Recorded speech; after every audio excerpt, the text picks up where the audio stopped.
Yes, men vi er færdige nu med at lave vores posters og komme på alle de emner, der har noget at gøre med den her sketch, vi har lavet, den her designproces.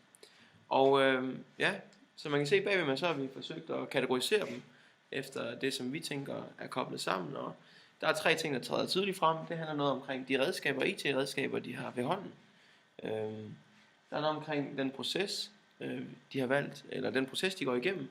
Og sidst, og måske ikke mindst, er der de forhold imellem de samarbejdspartnere, som er i gang med at udforme den her videoproduktion. Man kan sige, det der er interessant for os at se på, det er, hvordan de her 3 kategorier, de er koblet. Hvordan de spiller sammen, at arbejdsprocessen bærer rigtig meget præg af de redskaber, der er til rådighed. Og desuden også i forhold til de interne forhold, hvordan man kommunikerer, hvad for en platform bruges der. Nogle af de overvejelser, som der måske går forud for den proces, de er i gang med.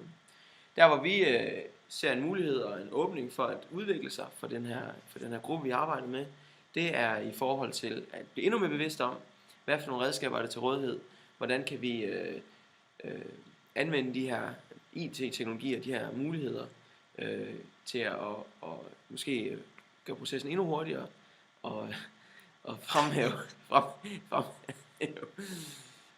det, som skal frem, altså i forhold til i samarbejde. Det er sådan det, vi har fundet ud af.